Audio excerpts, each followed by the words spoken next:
星云阁短短2年便横空出世一位斗圣，这就是你所谓的反制之道。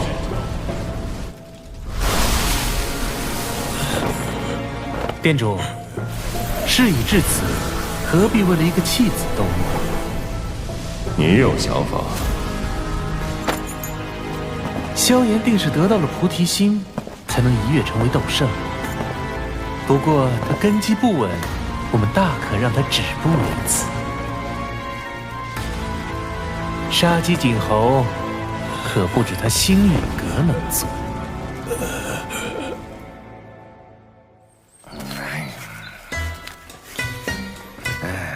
联盟还要对抗魂殿？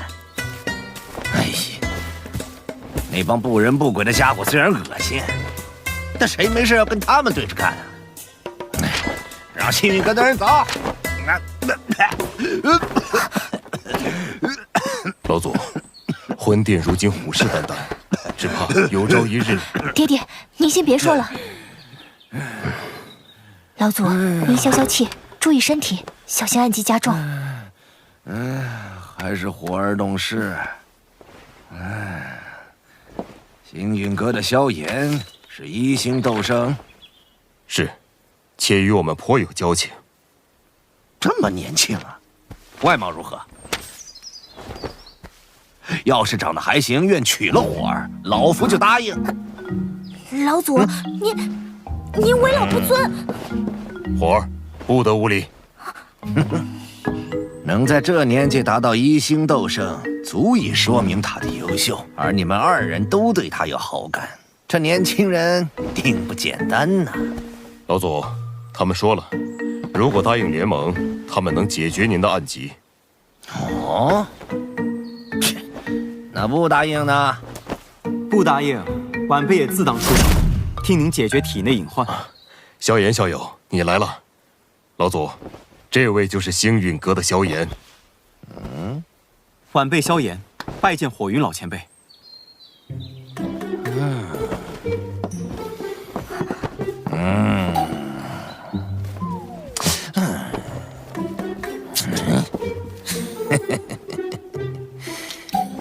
你小子还不错，没这句话，联盟的事儿没戏。老祖，您这是联盟吧？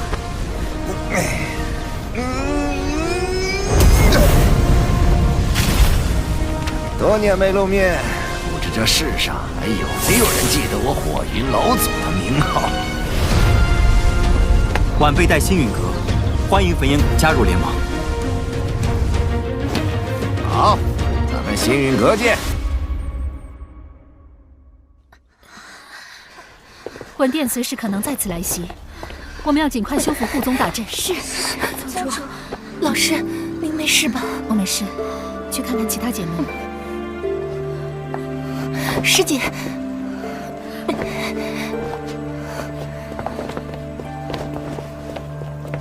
当务之急，大家赶紧去恢复下伤势。是。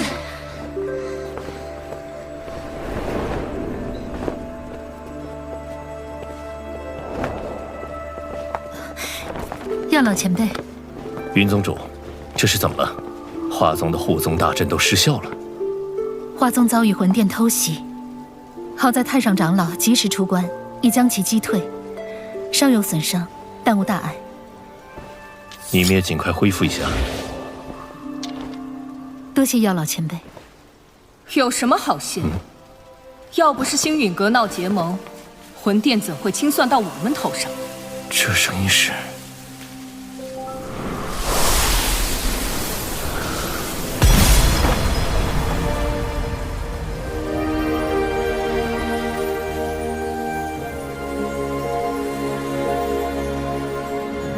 见过太上长老。青仙子，药尘，这家伙竟然没死，闹得这么狼狈，还不快收拾了送客，别叫人看笑话。是。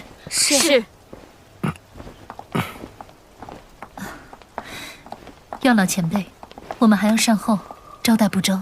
无碍。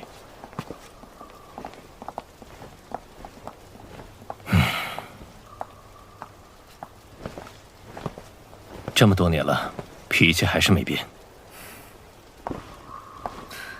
药尘，你们星陨阁与谁结盟，我管不着，但牵连了花宗，就莫怪我对你不客气。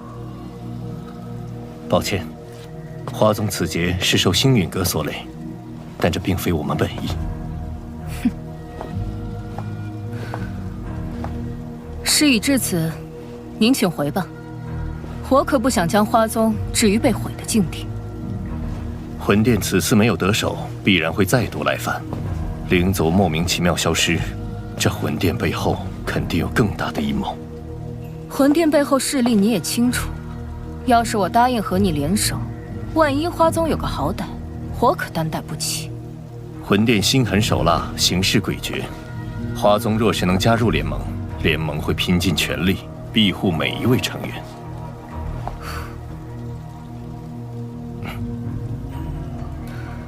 3日后，我来了，那便是花宗答应结盟。我若没来，这些事就当再没发生过。希望你会来。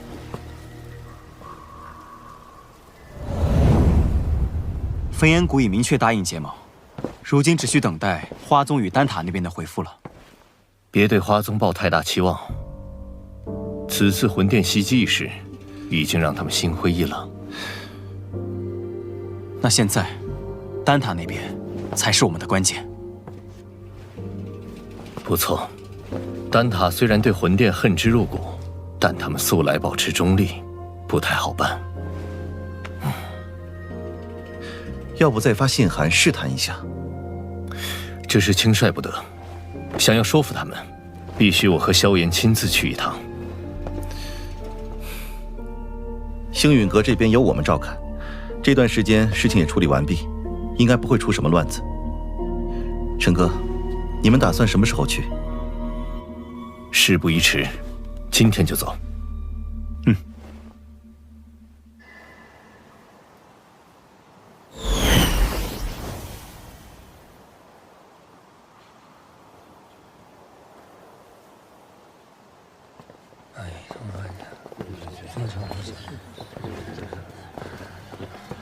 多年没来，丹塔果然还是如此朝气蓬勃。不过，一想到小丹塔长老院那帮迂腐的老家伙，哎，真是一言难尽。小丹塔，常人只知丹塔，却不知小丹塔的人才是丹塔核心。丹塔不同于花宗焚炎谷，结盟与否要靠长老投票表决。而丹塔自成立以来，从未插手过哪一方势力内务。即便三巨头答应替我们在会议上争取票数，我们也要做好无功而返的准备。魂殿在中州一家独大，其实力与我们存在断层般的差距。只有将影响力超凡的丹塔拉入联盟，才能号召大家一致对敌，哪怕再难，我都必须一试。说得好。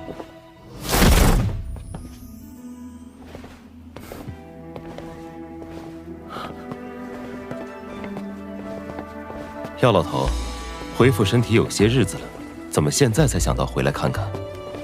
你也知道，丹塔长老会那些个老脸可不待见我。看你恢复不错，还进入半圣，因祸得福。好久不见。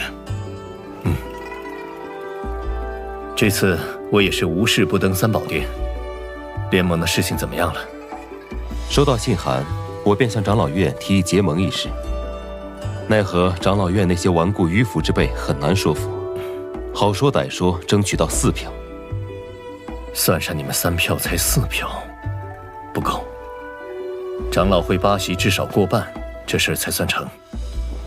如今丹塔老祖不在，还真是难办呢。老祖他又云游四方了，好多年都没他下落了。要不是灵魂玉简还完好，我们都要以为他遭遇不测了。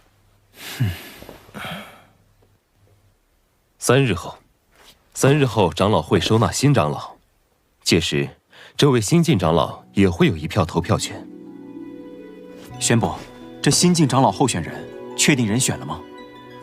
目前最有竞争力的是那侯老怪，但他和你素来不对付，一旦当选，他定会百般阻挠这次结盟之事。侯老怪，那老家伙，早从丹会开始就看药尘不顺眼了。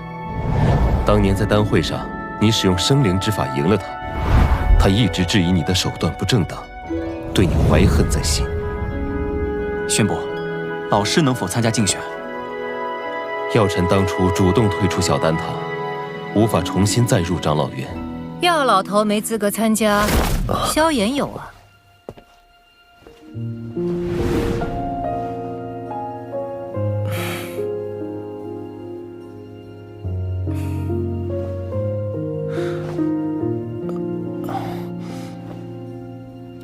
玄仪在你离开后，可是一直牵挂你的下落。玄公子，你不说话，没人当你是哑巴。萧炎可是丹会冠军，又是丹塔巨头候选人，他有资格参加竞选。这倒也不失为一个办法。但那侯老怪如今能招来9色丹雷，你有把握吗？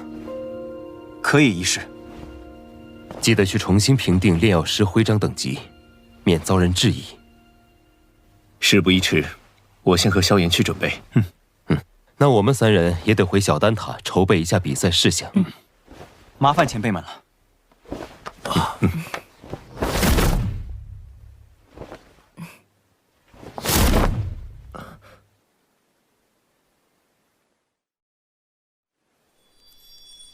8品炼药师还算不输为师当年。侯老前辈，这味丹药我总觉得哪儿不对劲，您能帮我看看吗？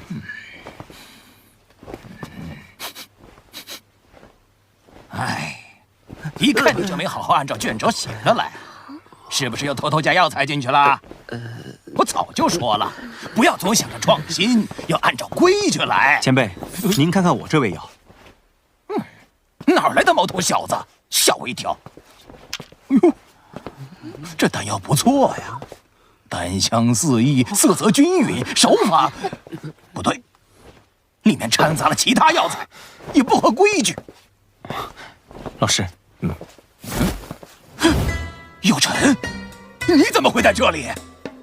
哦，原来是药尘的弟子，难怪。你这老东西果然还活着。居然能从魂殿手中逃出来，命真大呀！我怎么可能先你一步？老师，这位侯老前辈，他就是这个脾气，你喊他侯老便是。你当年主动离开小丹塔，老夫还以为你有骨气，一辈子不回来。丹塔对我有栽培之恩，回来看看也是理所应当。哦，我知道了。你这老东西肯定是想要小丹塔的长老席位，所以才不要脸的又跑回来。哼，老夫本对长老席位不抱什么兴趣，但既然你要参赛，老夫就必须给你露一手，让你看看我现在的实力。是，咱们赛场上见。要比赛的是我。这家伙当年虽质疑我，但为人不坏，只是一时被胜负冲昏了头。他对炼药术的钻研投入，不在我之下。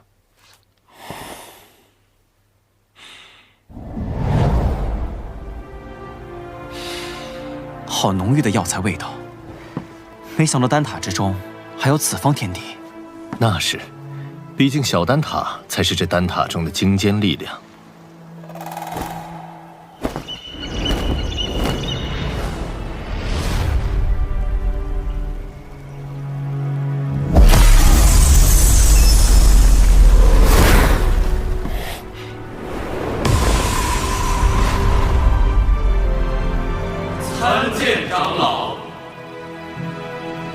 2位8品中级炼药师，1位8品高级炼药师，这一位的气息深不可测。他便是小丹塔的林大长老，他是除了老祖外，小丹塔中资历最老的人。我见了他，也必须知晚辈礼。长老选拔，大家也不是第一次经历了。其中规矩我不再赘述。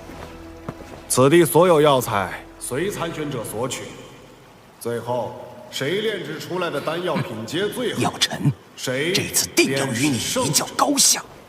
如果各位没有什么疑问，便请参选者入场吧。药尘下来。老师，等我的好消息。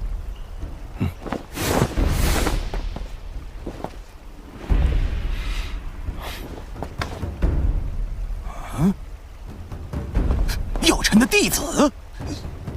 这年轻人是谁呀？这么年轻就已经是8品炼药师了。萧炎是药尘的弟子，也是这届丹会的冠军，有着8品炼药师的水准。照规矩，他也有资格参加长老选拔。毛头小子，这长老选拔可不是寻常比赛，今天就让老夫给你露一手，让你见识见识什么才是真正的炼药术。好强的灵魂波动！老师放心，萧炎定不会弱了你的名头。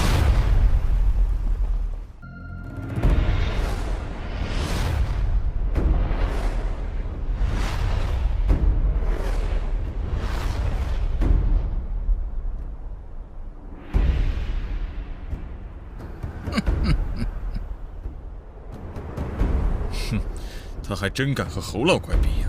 萧炎可是药尘的弟子，此次丹会的冠军，想来是有些能耐的。年纪轻轻的，即便是丹会冠军，也不见得能赢过侯老怪。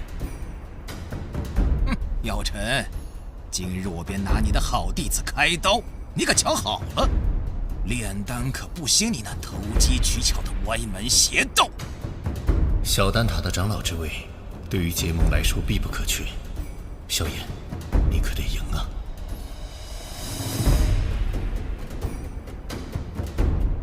比赛规则我也不再赘述。这小丹塔的满山药材，两位尽可自取。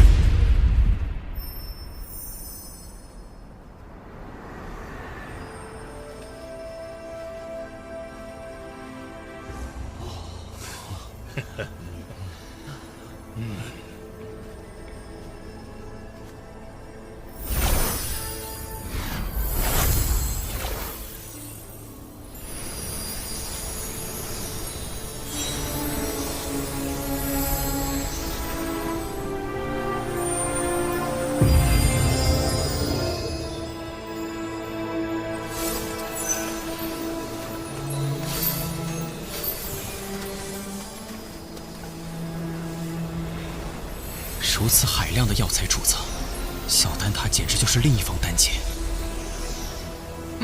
没见过世面的小辈。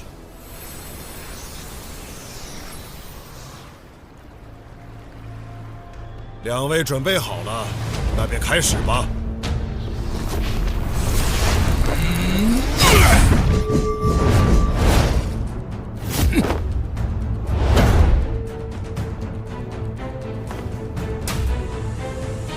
这么多年了，还是你这老家伙靠谱啊！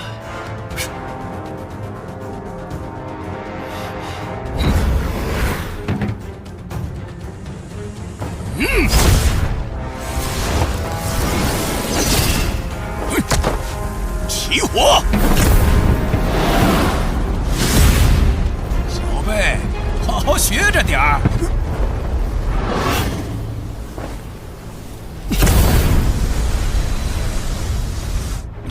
这是，竟然有4种业火！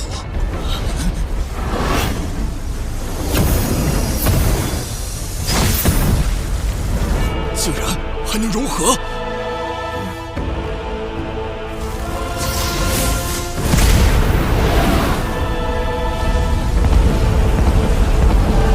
这种东西，华而不实。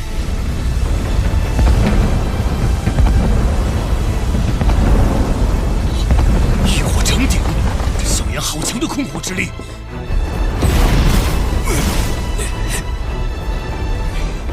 竟和药尘学些华而不实的糟粕，不照规矩来，等着玩火自焚吧！快20年没见侯老怪亲力出手了。还记得当年他成功引来了8色丹雷，想必如今能够引来9色丹雷。9色丹雷，这种层次的比赛，药方至关重要。侯老怪可是连稀罕的9品药方也搜集到了几卷。竟有这么多9品药方！我以前炼制不出9品丹药，留给萧炎的9品药方也仅有2卷，还都是最低级的9品丹药，只怕凭他们派不上用场。火候到了。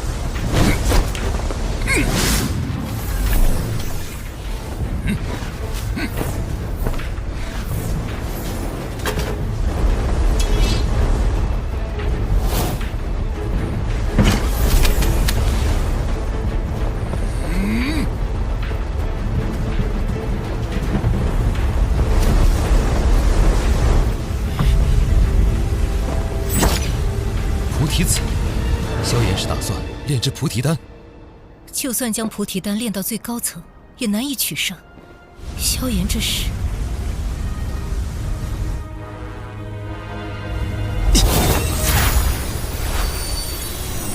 这么多药材，什么情况？这些药材的品质可不比咱们小丹塔的差。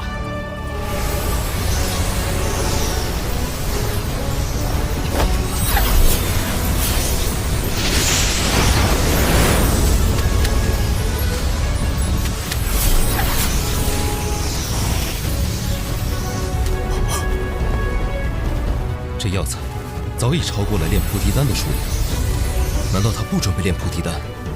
可这大多数药材和所炼菩提丹的效用相仿啊！他应该有他的想法。萧炎炼制的药材并非我那2卷药方中的任意一种，希望是找到了其他药方，别是在胡来。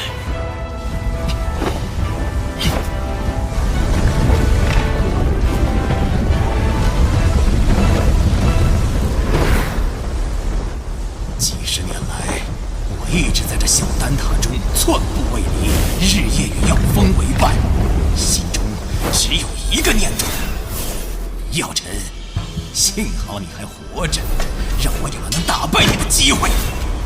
药尘，老子今日定要击败你这位好弟子，让你看看何为炼药术正途。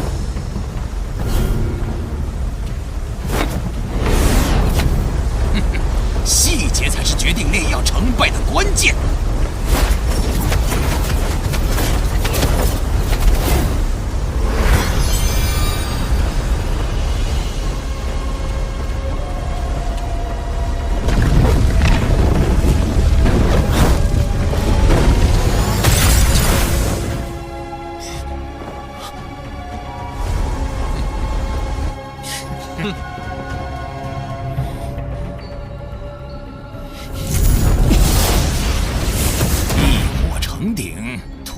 仪表，双倍药材，胃口太大，头重脚轻，真是败得一塌糊涂。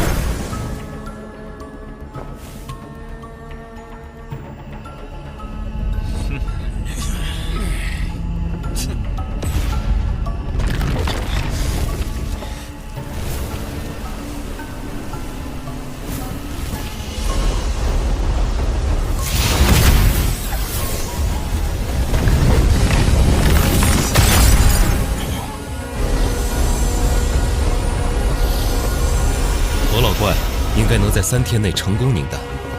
若我没看错，他这次炼制的是研磨清玄丹，一旦炼制成功，定会引来9色丹雷。他这些年的炼药术提升了不少。萧炎倒是气定神闲，用双倍之多的药材炼药，这并非易事。这些天几次失手，估计现在才逐渐掌握平衡药力的法门。可哪怕投入的药材再多，菩提丹也无法突破至9品。他这……萧炎到底在干什么？怎么感受不到一点丹药波动？小辈故弄玄虚而已，可能是不想输得太难看。看来这次侯庆获胜的几率很大。些年来，能让老夫看不透的人少之又少。这个萧炎竟然……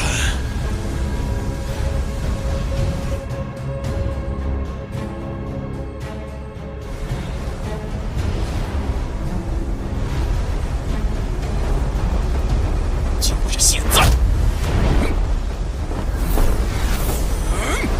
什么药方晦涩难懂，什么灵魂力量不够，通通都是借口。只要老夫出手，就没有炼不成的丹。想当初，自打药尘凭外力强行提升丹药品质，夺去了丹会冠军，丹塔成员们一个两个纷纷效仿，试图走捷径。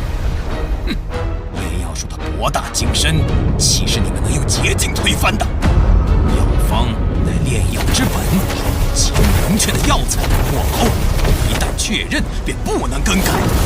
越是还原药方，便越能体会其中美妙。此按部就班所成之丹，才为好丹。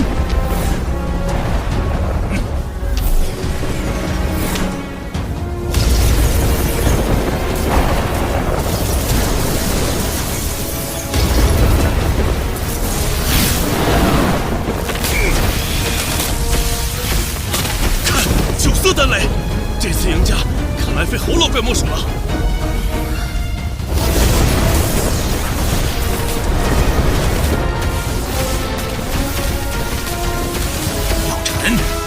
这一次是老夫胜了，那可未必。逞口舌之力，对你可没好处。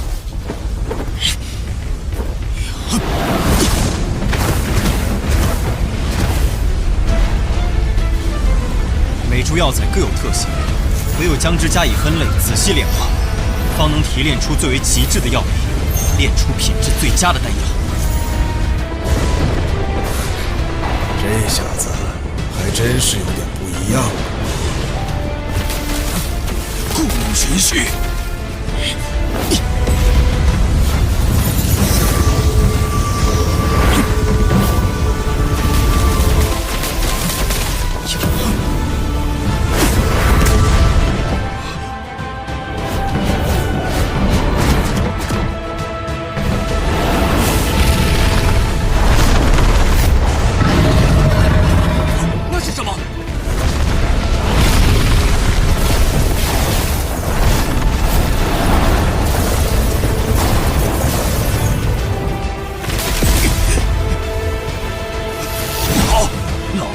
清玄丹，你要干什么？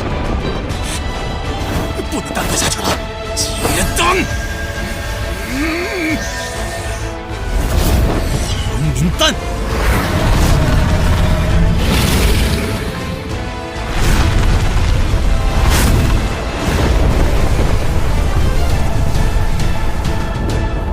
以火凝物，丹藏于物，竟是凝物运丹之法。药老头，这也是你教他的？凝物运丹对控火能力及灵魂力量极为苛刻，即便是我，炼丹时也不敢使用这等手法。萧炎，他是无师自通。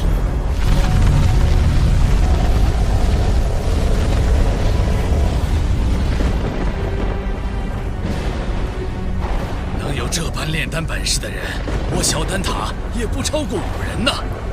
药尘这弟子不得了啊！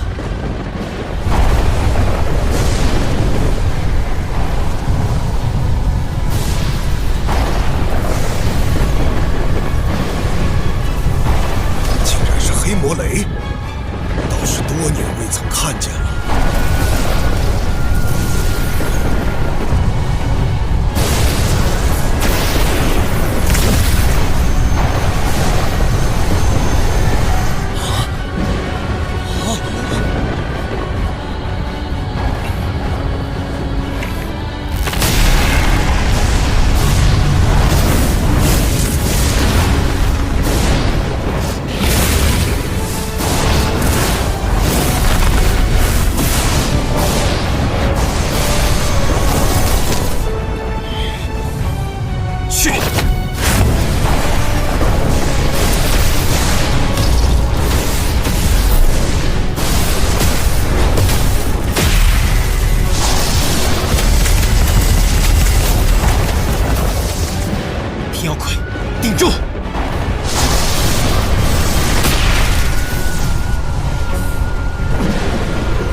硬扛。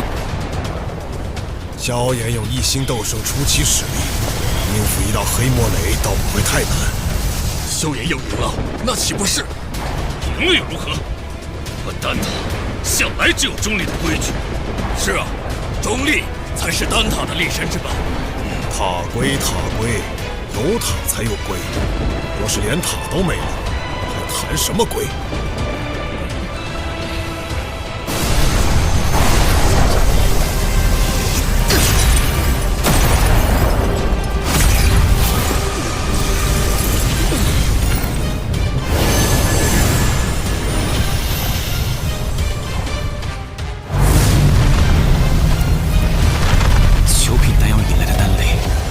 厉害！那等恐怖的能量风暴都未伤他分毫，不愧是斗圣强者。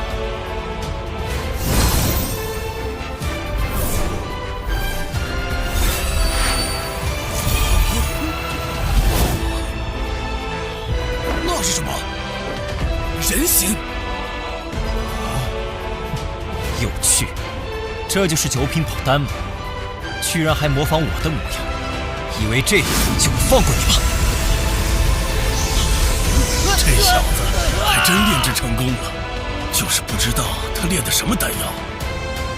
我也认不出来，只能感觉这药有着一丝菩提丹的味道，但药力要比菩提丹强上数倍。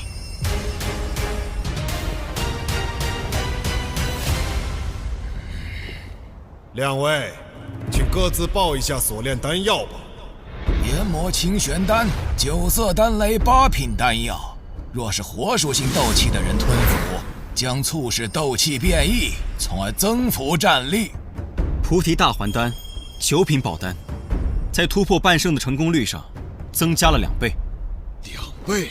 怎么可能？我从没听说过这种药方。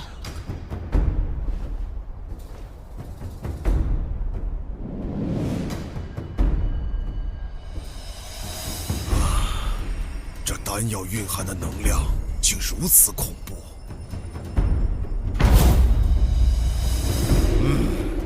确如萧炎所言，这菩提大还丹的功效远胜于研磨清玄丹。我宣布，本场选拔的胜者是萧炎。谢林大长老。从今日起，你便是小丹塔的长老了。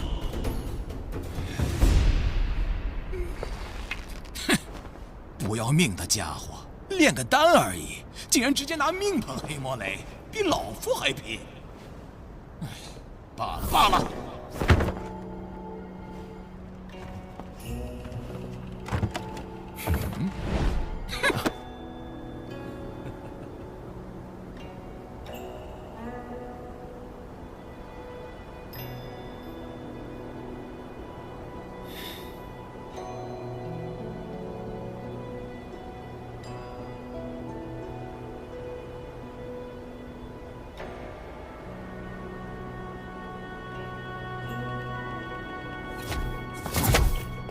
老师，您和侯老怪说了什么？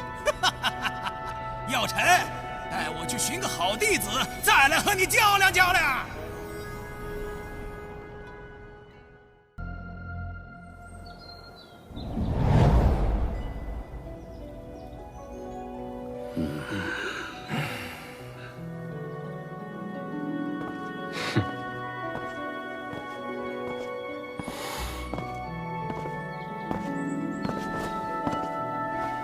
晚辈萧炎，拜见大长老，各位长老。欢迎萧炎成为小丹塔长老，二位落座吧。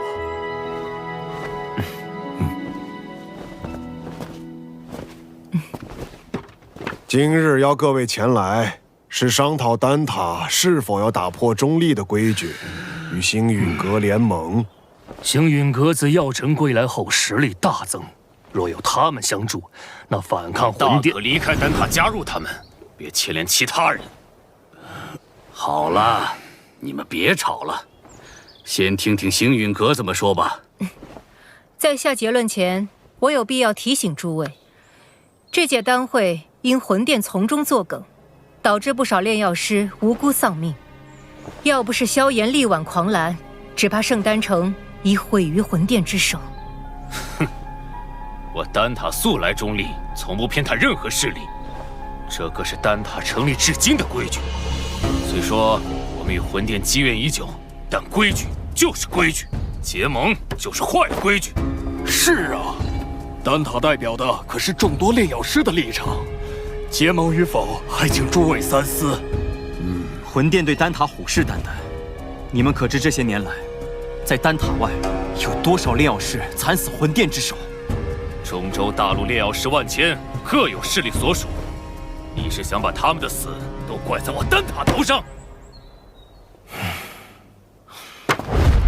丹塔作为炼药师心中圣地，本就有维护他们安全的义务。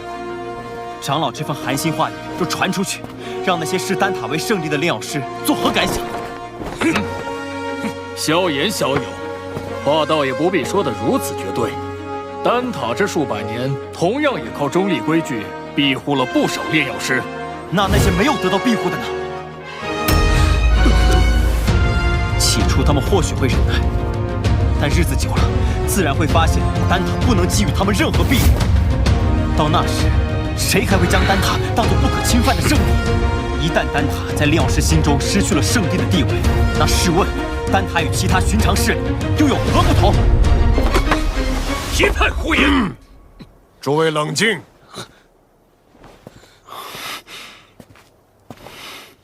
姚晨，你这弟子不仅炼药了得，言辞也这般犀利。年轻人性子骄狂，若有得罪的地方，还望各位见谅。他有骄狂的本事。投票吧，同意结盟的票数过半，便会通过提议。这也是小丹塔的规矩。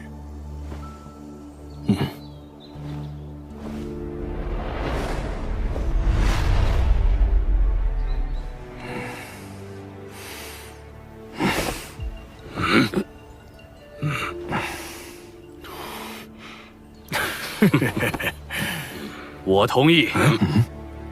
魂殿搜集灵魂的速度越来越快，导致炼药师人心惶惶。要不是担心开战损失太大，我早就想出手了。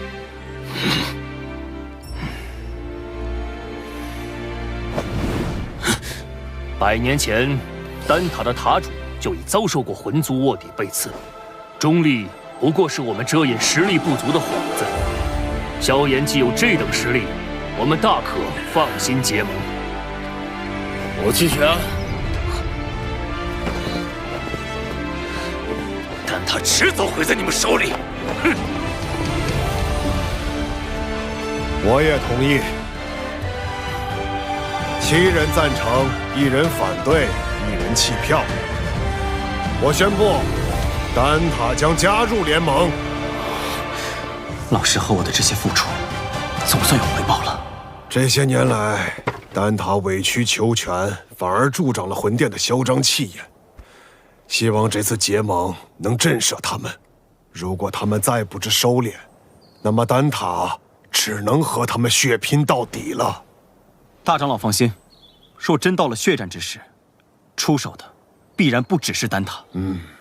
结盟之事何时开始？3日之后，请大长老驾临星陨阁，到时星陨阁、焚烟谷、花宗、丹塔将会正式组建联盟。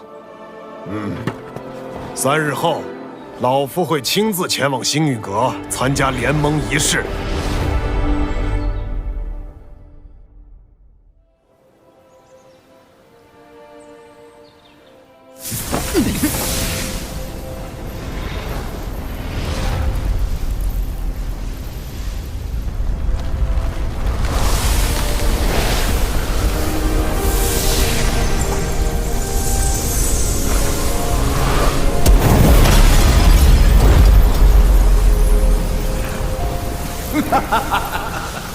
这便是星陨阁吗？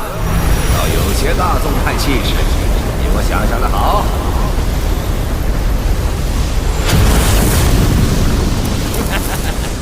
姚老头，你果然没死。上次我弟子送的药如何？药到病除。你这老小子收了个好弟子啊！拜见火云老前辈。萧炎，我当日说的话，你要不要再考虑一下？我这小孙女儿对你可心悦得很呢。老祖，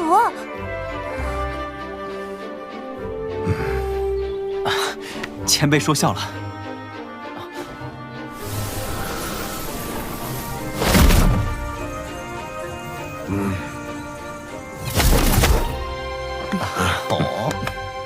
林老头，当初我求你一味药，你却拿中立规矩来搪塞老夫。如今你不在丹塔锄地，跑来凑这热闹。过往照顾不周，现今我丹塔已至，你想炼什么药，我大可叫人安排。我焚炎谷可不会对丹塔客气。当然，以后有用得着我焚炎谷的地方，丹塔尽管提。花宗没有派人前来。此前我和花宗有些误会，恐怕花宗不过晚了几步，你们就等得不耐烦了。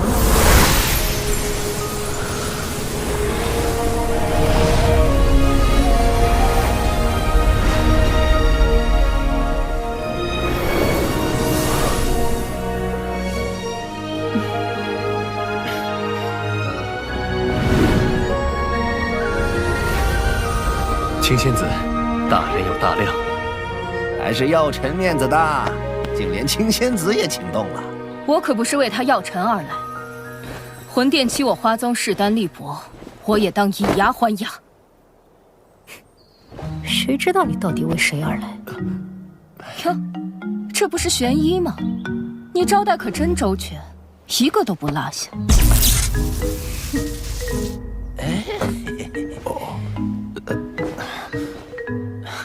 诸位前辈，人已到齐，不如移步议事殿商谈联盟之事。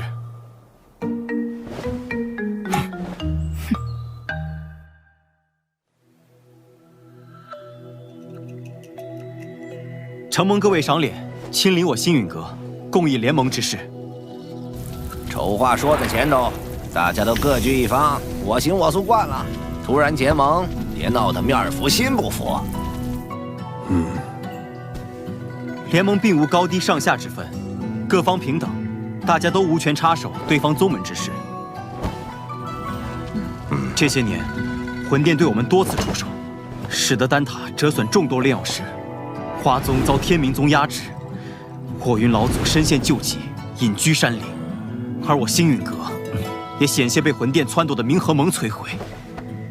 此番联盟，只是想让我们几方势力能够达成攻守同盟。一方有难，各方支援。句句在理，我服气。焚炎谷自当加入联盟。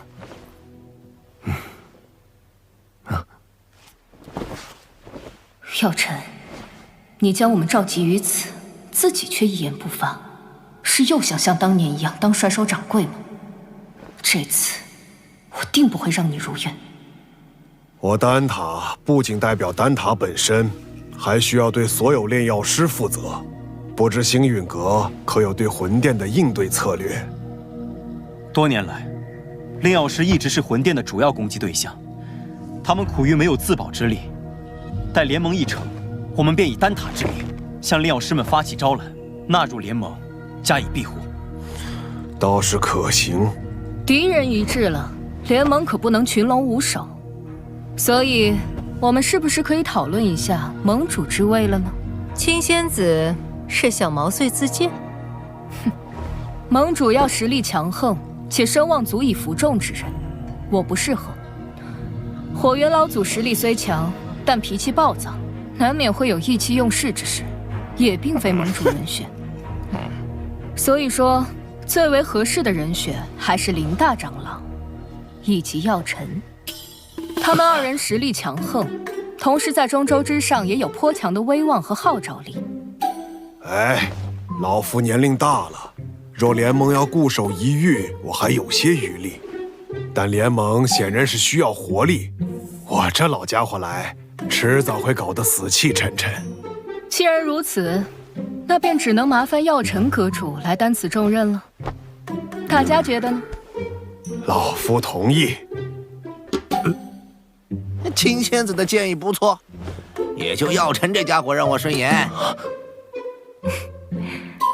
我也觉得药尘阁主不错。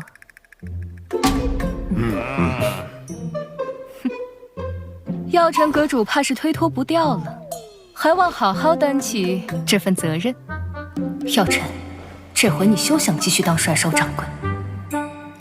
看来没办法躺平了。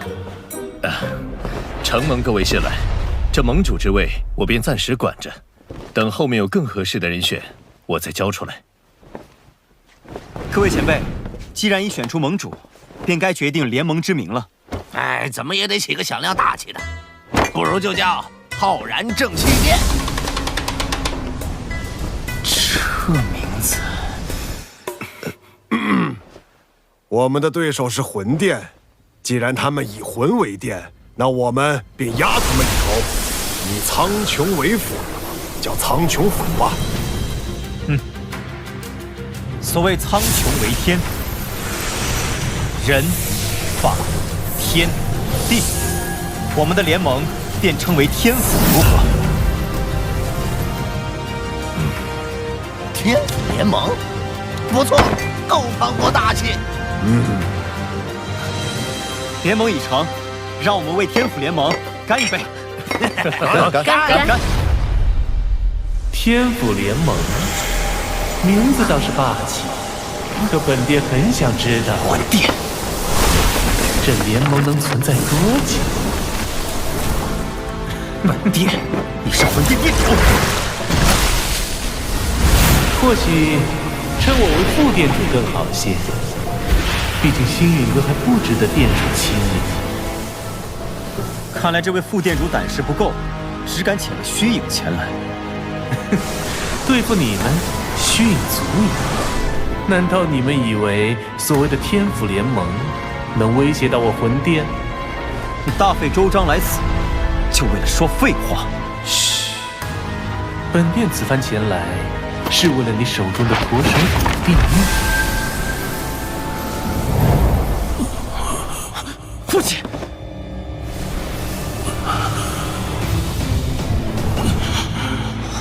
交出驼蛇骨地狱，否则本殿一道意念传回，明年的今天便是你父亲的忌日。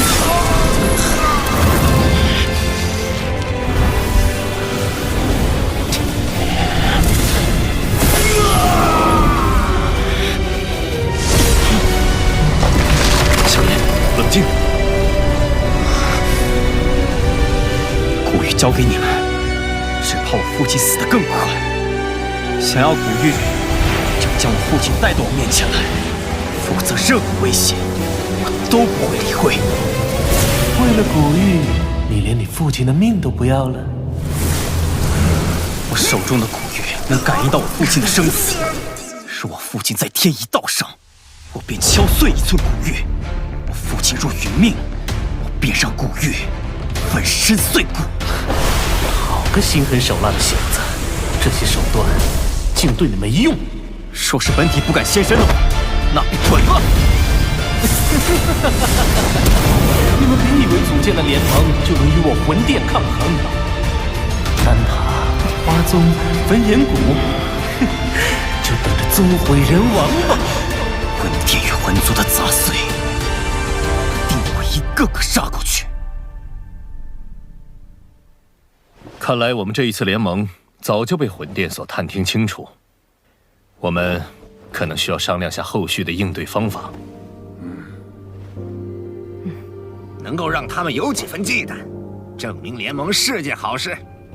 待联盟信息散播后，他们必定不会坐视不管，到时候或许就需要联手对敌了。明日星陨阁必会将结盟之事昭告天下。接下来，还请各位尽快在彼此势力间构建空间虫洞，以便互相支援。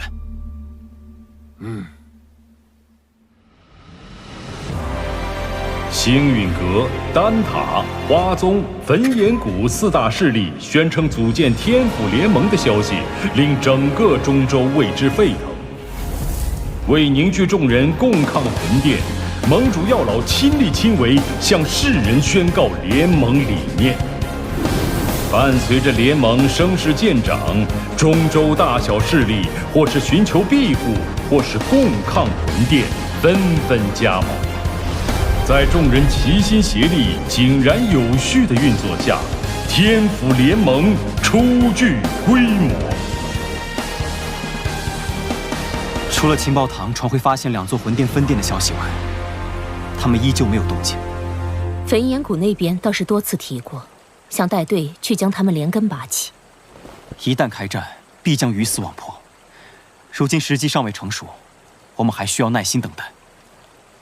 若我预料不错，他们应该在等待9个月后的净莲妖火出世。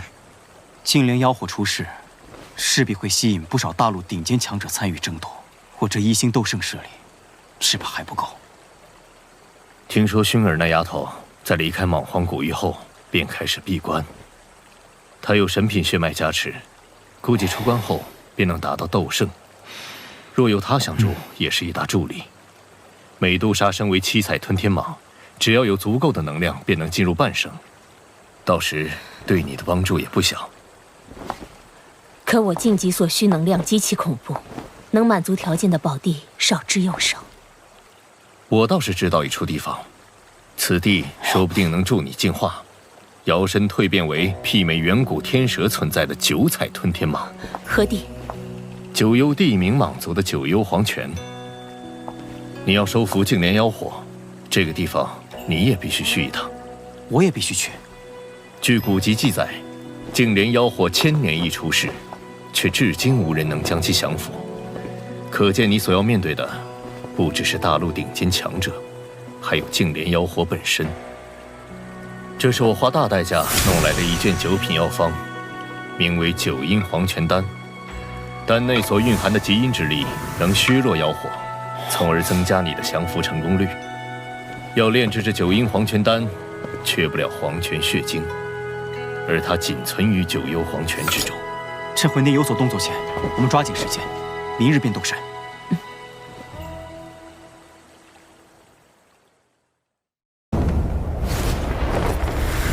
过了这个出口，就是9幽地冥蟒族的地盘了。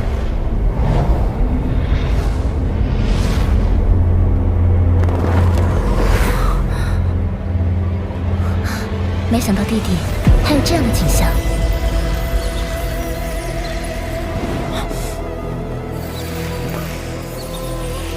那是9幽地冥蟒族的宫殿，大家压低气息，别被发现了。未曾想，此地还有这等规模的蛇人部落。或许我族也是从兽域迁徙出去的。9幽黄泉应该就在前面了，大家跟紧我。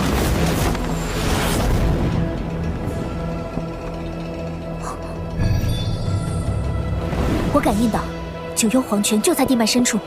这片地脉藏了不少强者，大家小心点。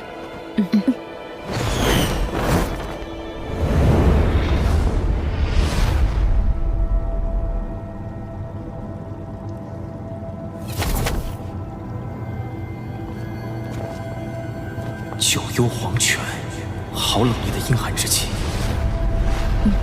就是因为此地太过阴寒，即便是9幽地冥蟒族的人也无法长期忍受，所以除了特殊情况，他们也不会来这儿。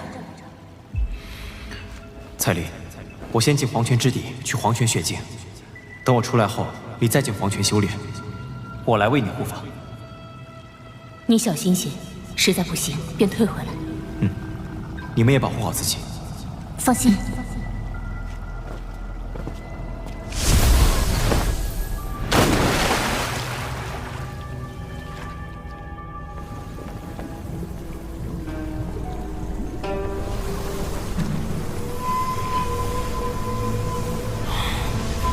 这9幽黄泉竟如此阴寒，连异火都不能完全抵挡，不知其中到底有多深。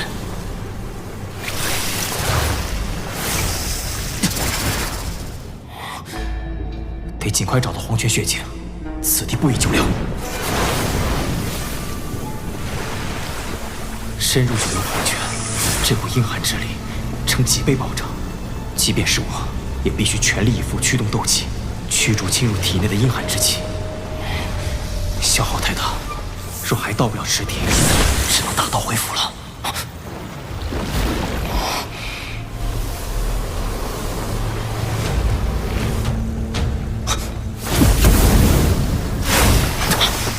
好阴寒的能量，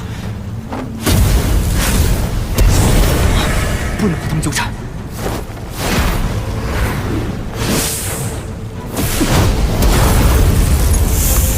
外之地总会生出些不坏的东西。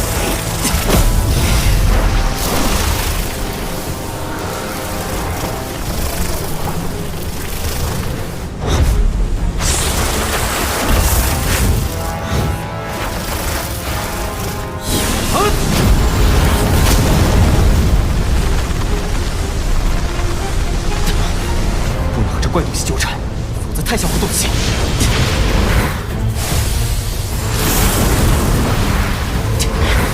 真是麻烦。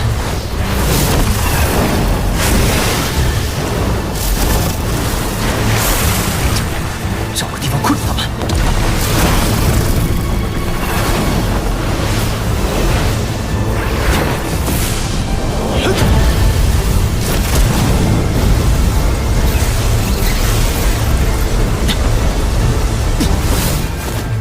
被咬了一口，符才真够呛。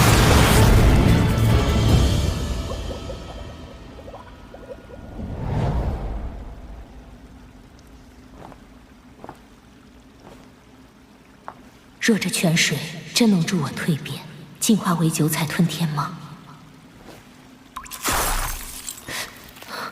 好冷冽的能量，光是触碰便会被冻伤。萧炎进去看似轻松，没想到却是顶着如此大的风险。他亦如此，我更不能输给他。这一次，我定要走在他的前面。有人入侵九幽红尘，速来支援！不好，被发现了！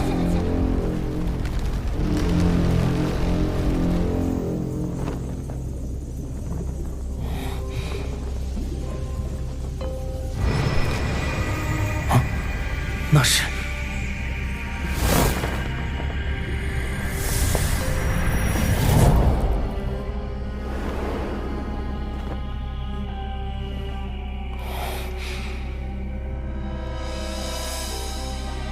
这底部应该连接着极深的地底，看来只能继续深入寻找了。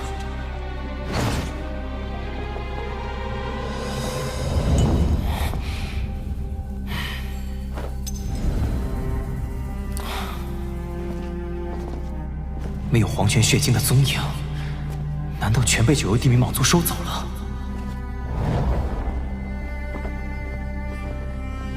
费这么大力气，不会要空手而归了吧？谁？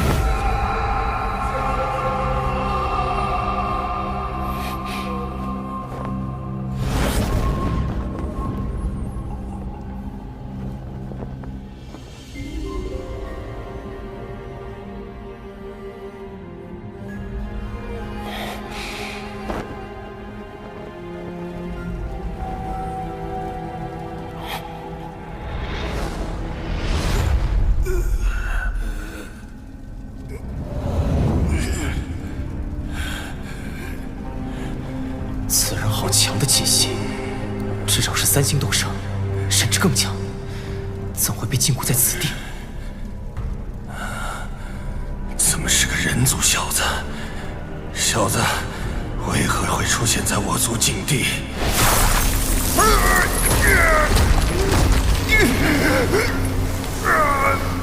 锁链不断释放阴寒能量，消耗此人斗气，让他始终处于虚弱状态，却又不会危及性命，让他只能苟延残喘。禁锢这家伙的人还真狠，简直比杀了他还要多。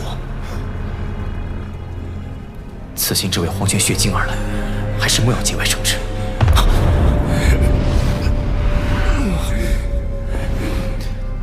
晚辈误闯此地，无意打扰，就此别过。别走，我有你想要的东西。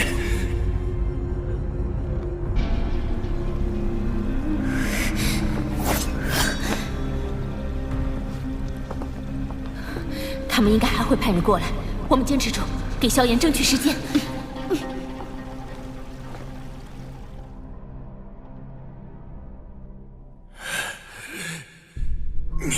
我族类来自阴寒境地，不就是为了黄泉血晶吗？哼，未必。小子，别装了，不怕告诉你，血晶的下落就我知道。你救了我，血晶归你。他竟然知道。黄泉血晶几千年才会凝聚出一小块，这是最后一块。你好不容易来一趟，总不愿空手而归，再等上1000年吧。一块黄泉血晶并非我必须之物，尚不足以让我冒着风险趟这回水。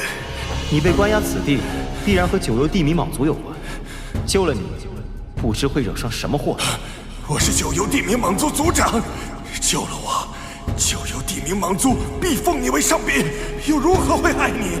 九幽地冥蟒族的族长？据我所知，他们如今的族长是个叫做妖啸天的家伙。妖啸天，好一个族长！这残害手足、谋权篡位之人，总算是得偿所愿了。手足？你和妖啸天是兄弟？我是他的哥哥妖冥，妖啸天为了族长之位，才将我禁锢在此。若是为了夺权，他直接杀了你，岂不更加省事？因为他恨我。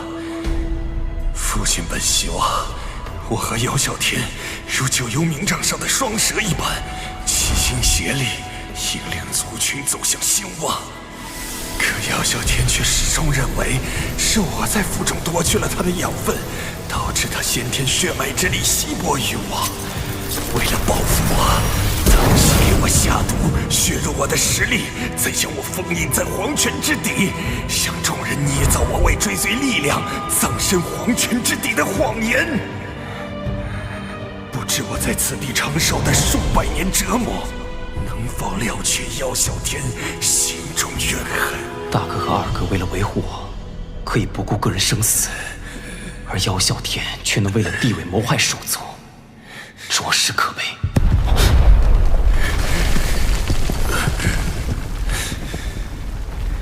小友，听上面的声响，你的行踪怕是已经被发现了。你就算现在出去，妖啸天也不会轻易放过你。他和他的亲信大长老可都是1星斗圣，2名1星斗圣，而且魔兽肉体强悍，实力怕是还要更强。你若救我，凭我如今2星斗圣实力，你我联手，必不惧妖啸天。如今妖啸天才是族长，必然能够调动不少长老。到时候你一出现，恐怕下场也好不到哪里去。我有九幽地冥蟒族族长的信物九幽冥杖，其他长老不会对我出手。待我击败妖啸天，重掌大位，小友有任何要求，我都将倾力而为。我姚明虽说不算什么乐善好施的好人，但向来一言九鼎。如今我们已经惊动九幽地冥蟒族，之后彩铃难以继续再次修炼。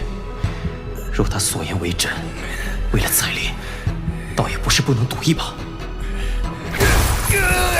小友，我还可以再帮你。好了，你若是能再答应我一个要求，我便出手救你。你尽管提。你放开灵魂，让我在你的灵魂上设置一道魂印。若你有隐瞒欺骗，我便引爆此人。哪怕你是斗圣强者，灵魂也必然会受到重创。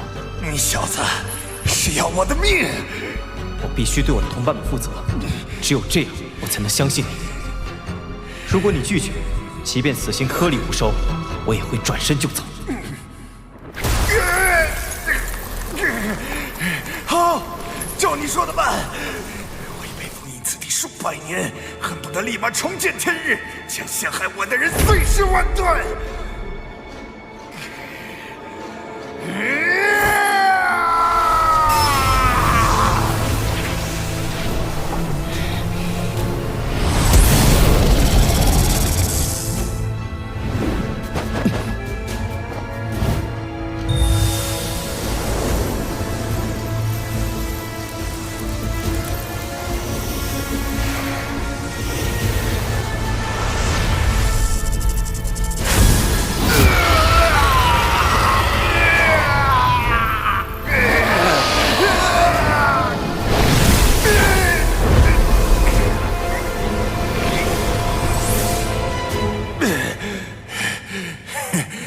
轻轻便有如此强的灵魂之力，我没看错人。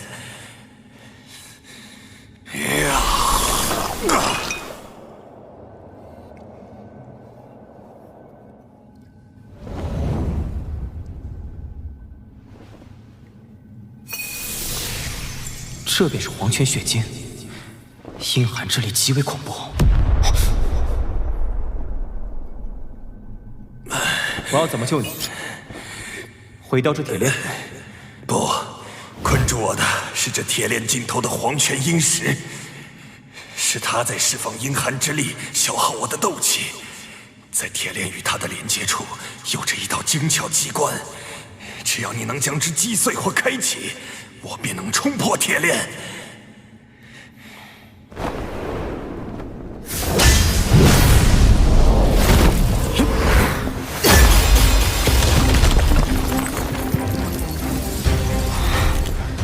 黄泉阴石能将妖冥封印数百年，不可小觑。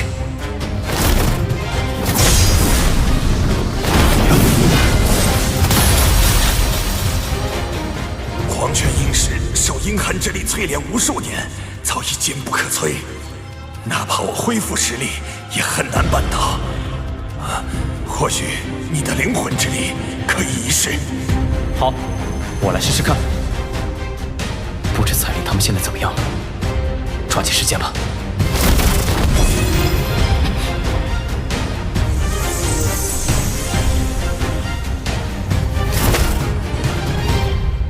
小兄弟，谢了。我被折磨了数百年，没能等来姚小天的道歉，却等来个素未谋面的人族小子。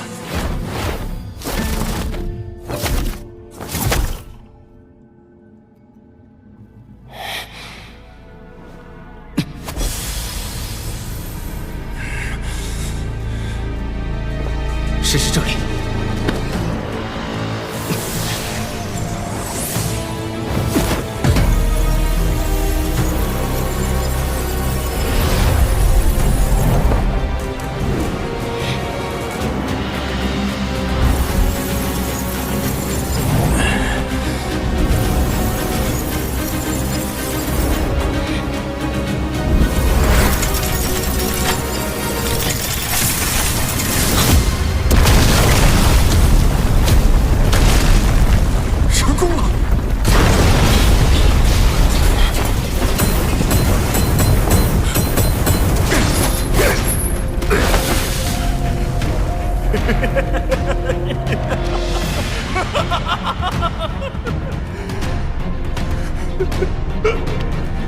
我的好弟弟，你给我等着！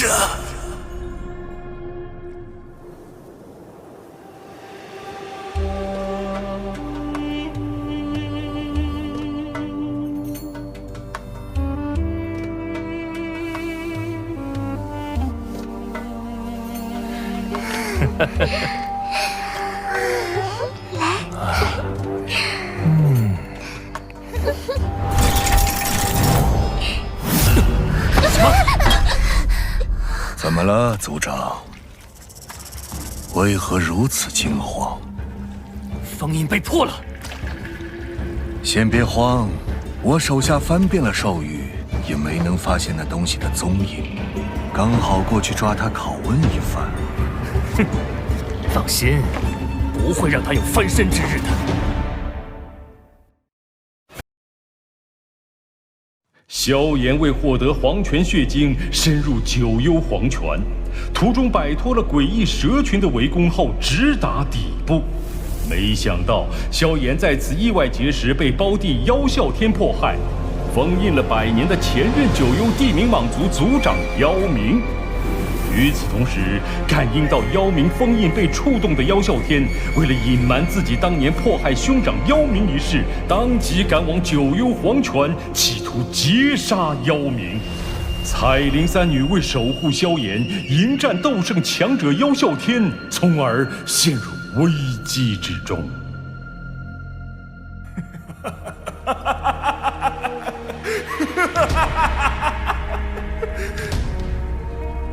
没想到，我姚明居然真能熬到这一天。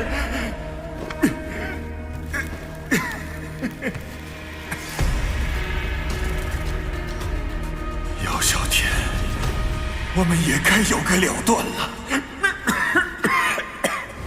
姚明兄，你才脱困，体内斗气几乎枯竭，现在的你还太虚弱了。不知小友尊姓大名？萧炎。萧炎小友，救命大恩，姚明没齿难忘。只要我能报仇，日后你有所求，我即便倾尽九幽地冥蟒一族之力，也会全力助你。你先恢复实力，我的同伴只怕有危险，我先行一步。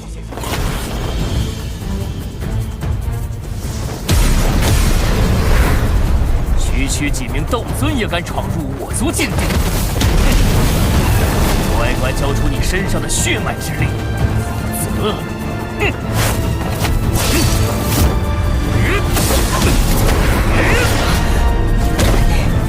你做梦！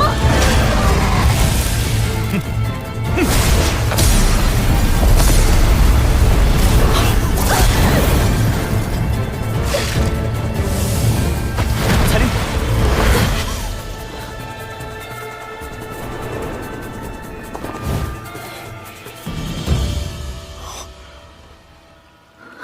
萧炎，你总算回来了。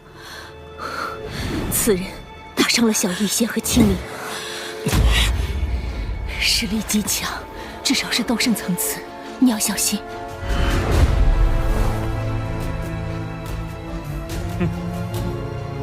彩铃，麻烦你照顾一下小医仙和青灵。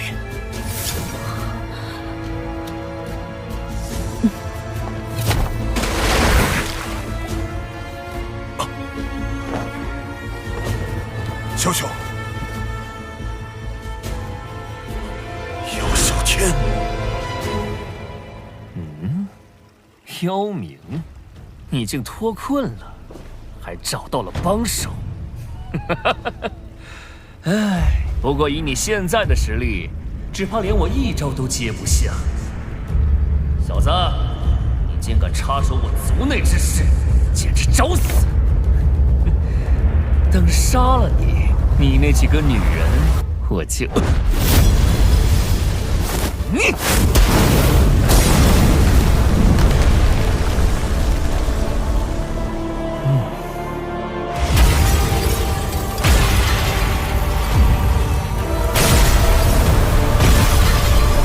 小小小心，那家伙现在是一星斗圣中期实力。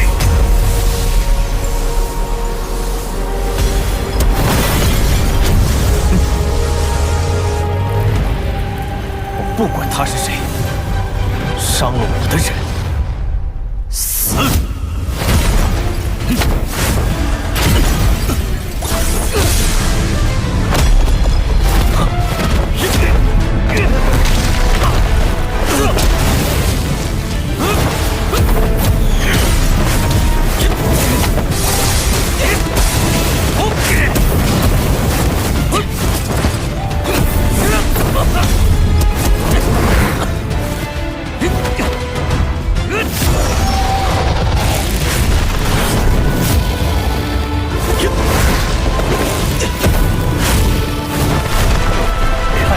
接下几招！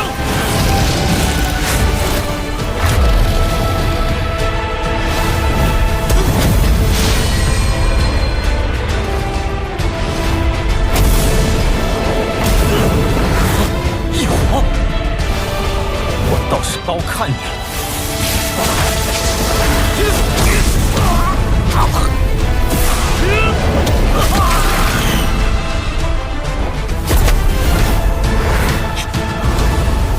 还没完呢！一指黄泉，万生死，黄泉指。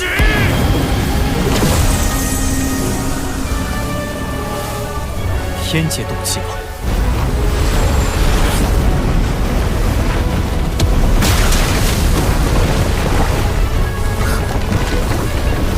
萧炎，口气狂妄，可惜你没那本事。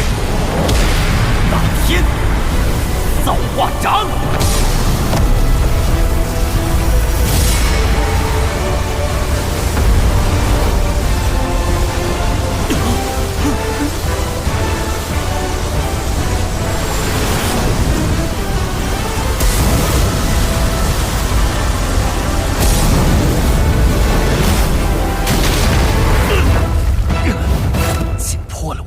泉旨，不能留他。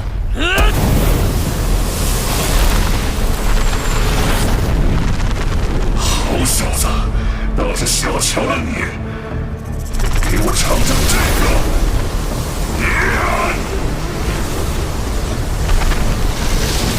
封印之际，黄泉大灭！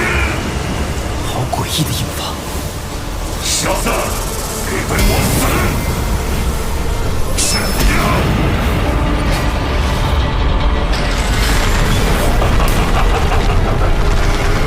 借助九幽黄泉阴寒之力死无绝之年，就算是与我同阶的强者被击中，体内斗气也会占星河为封印，更何况你这毛头小子！少爷！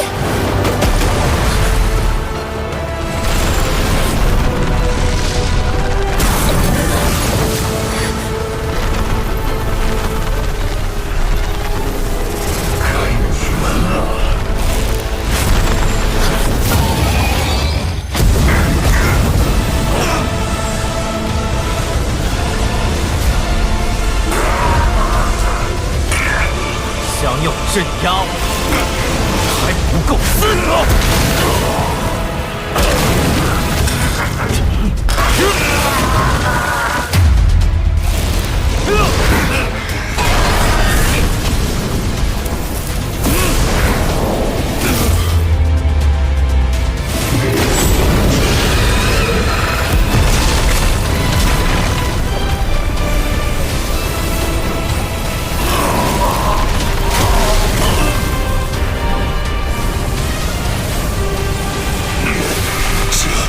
这不可能！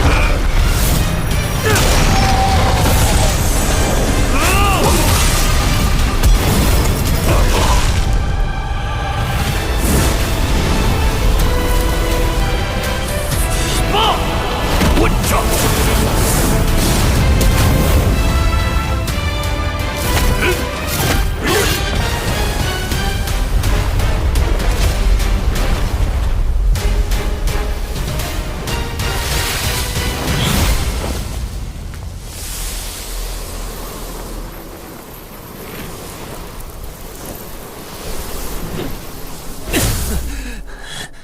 大长老，妖明还没死，这是妖明的人。此事有些麻烦，越少人知道越好。明舍卫与各部落首领在峡谷外面待定，有本王的命令，谁也不许靠近。啊，族长，不先杀了这入侵者吗？这里的事，本王亲自来解决。姚小天，你将明舍卫与部落首领赶走，是想再次神不知鬼不觉地将我解决了不成？姚明族长，怎么可能？姚明族长不是修炼走火入魔陨落过吗？该死！安静！别被这家伙骗了，那人一定是假扮的，妄想装成我大哥的模样，在族中引起骚乱，一起出手斩杀这两个贼子！姚小天，昔日你与大长老联手害我，今天又急着杀人灭口吗？贤长老、明长老、柳长老，当年你们可是我最亲近的人，莫非连我都认不出了？啊！参见姚明族长。你们三人休得再次扰乱人心！姚小天乃是我九幽地冥蟒族唯一族长，你们这是想叛族？这叛族？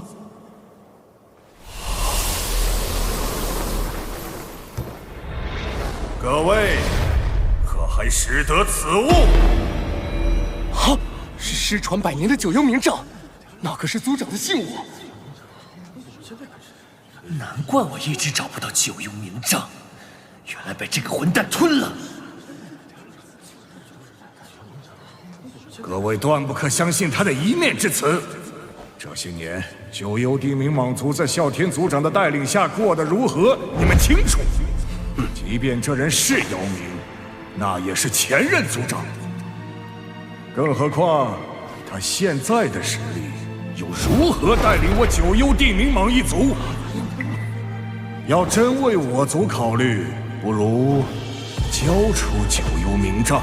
大长老所言极是，姚啸天族长才是最该持有名杖的人。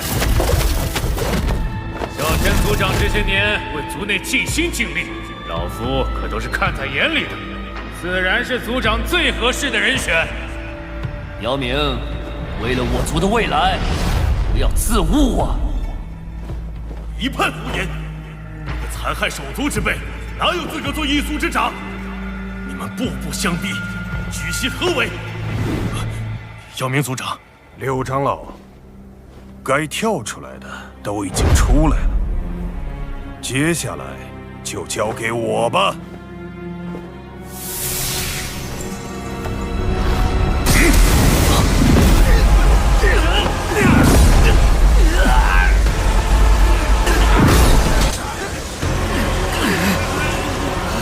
二星斗圣。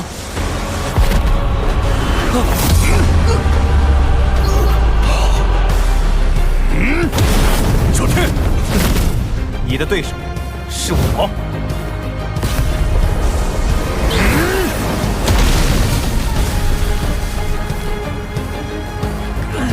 100年前你害我时，可曾想过还有今日？痛吗？这点成本，还是不止我所受的9分之一。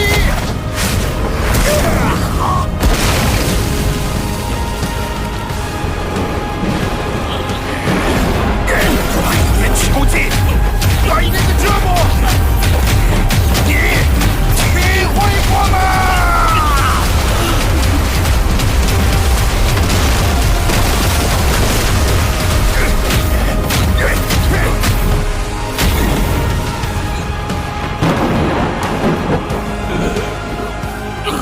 姚啸天，今日便将我这100年所受之苦偿还给你！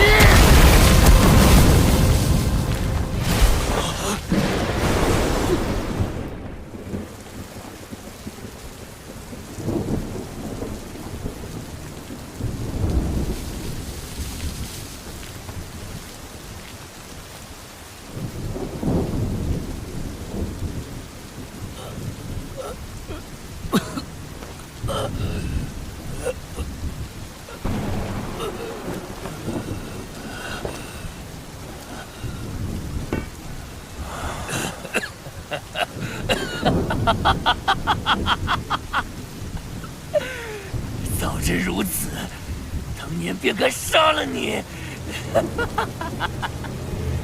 为什么？为什么？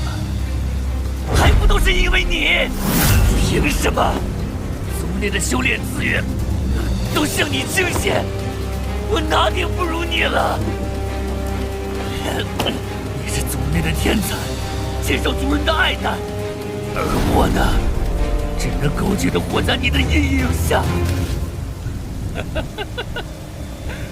我被逼成现在这样，都是拜你所赐。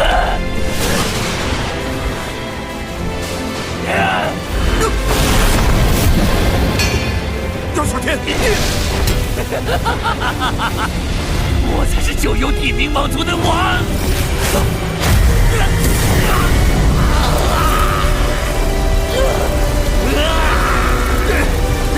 啸天，快放手啊！你会死的！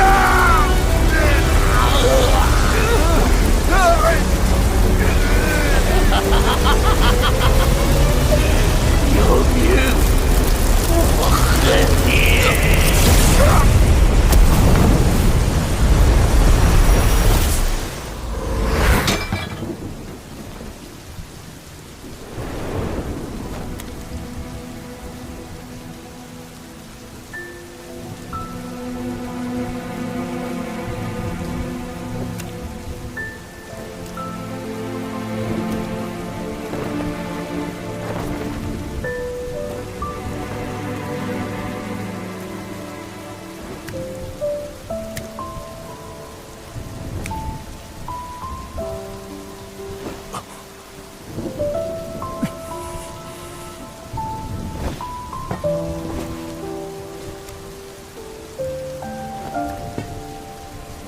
见妖冥族长！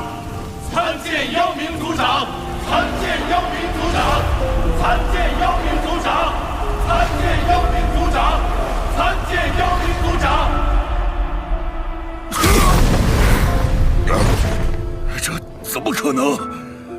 大长老，魔蛇天豹！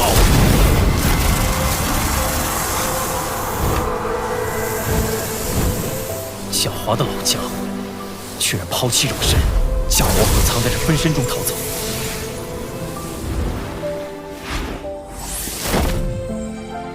妖冥族长，这东西交给你处置了。